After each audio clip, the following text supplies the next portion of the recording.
Hello everyone, আমি পাল। আশা করি তুমি সকলে অনেক ভালো আছো। আমার গলার অবস্থা কিন্তু অনেকটাই খারাপ, কারণ আমি জানি না, বাট আমার গলার অবস্থাটা অনেকটা খারাপ।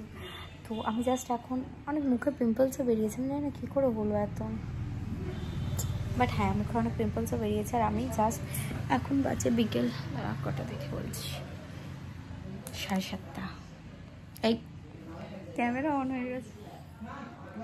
7:30 ছবিটাকে চেঞ্জ করি।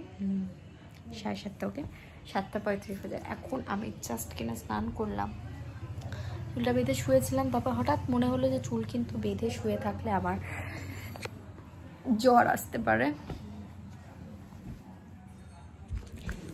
এই ছোট্ট ছোট্ট পায়ে চলতে চলতে ঠিক পৌঁছে যাব। হ্যাঁ না, একা একা কোনো কিছুই ইম্পসিবল হয় না। হ্যাঁ হয়তো একটু প্রবলেম হয়, বাট ইম্পসিবল তো কোনো জিনিসই হয় না। এনিওয়েজ চুলটাকে ছাড়িয়ে নিই, কারণ চুলটা অনেকটাই ভেজা হয়ে গেছে। আমি কিন্তু চুল ড্রায়ার ফ্রায়ার দিয়ে শুকাই না, এমনি মানে থাকতে থাকতে যেটা শুকিয়ে যাবে। একটু এটাকে টাওয়ালটাকে একটু বাইরে মেলবো। ক্যামেরাটা আগে একটু পরিষ্কার করে নিলে ভালো হতো, বাট যেহেতু করিনি আর কিছু করার নেই। টাওয়ালটাকে আপাতত এরমভাবেই রাখি।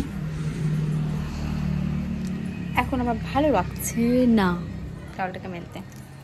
এনিওয়েজ চলো চুলটাতে একটু সিরাম লাগাই। আজকে আমি ব্লগ করতাম না, বাট স্টিল যদি ব্লগ না করি তাহলে তো তোমরা তো আমার কি বলবো, ভিডিওটা পুরোপুরি ঠিকঠাক করে দেখতে পাবে না। না, একটুখানি চুলটাতে সিরাম লাগিয়ে দিই আর চুলটা তোমাদেরকে দেখাই।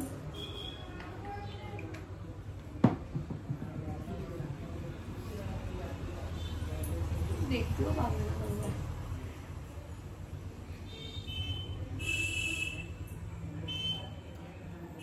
এখন তো চুলে শ্যাম্পু করা যাবে না, আরও কত দিন তাও এখন টাইম আছে। চুলে এখন শ্যাম্পু করা যাবে না। আর আমি কিন্তু 4 দিন না 3 দিন জিম যাই। আমার হাতগুলো রোগা হয়ে গেছে।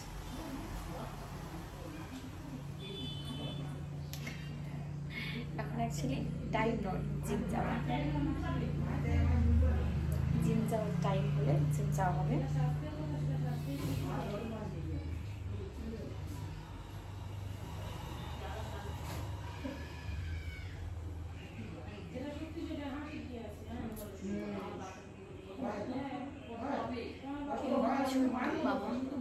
গেলে সবাই মানে আমার মাসিরা সব গল্প করছে, মানে কথা বলছে, গল্প তো করছে না, কথা বলছে।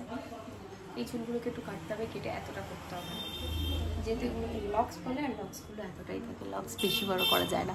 এনিওয়েজ গাইস, তো আজকে ভিডিওটা এখানে এন্ড করছি। কেমন লাগলো আমাকে জানিও, আর কালকে থেকে কী করবো, মানে ব্লগ করা উচিত হবে কি না উচিত হবে সেটা আমাকে জানিও, বিকজ আমি অনেকটা বোর হয়ে গেছি তোমাদের কমেন্টগুলো দেখতে না পেয়ে। কমেন্ট করো, প্রচুর প্রচুর কমেন্ট করো, তবে তো আসবে।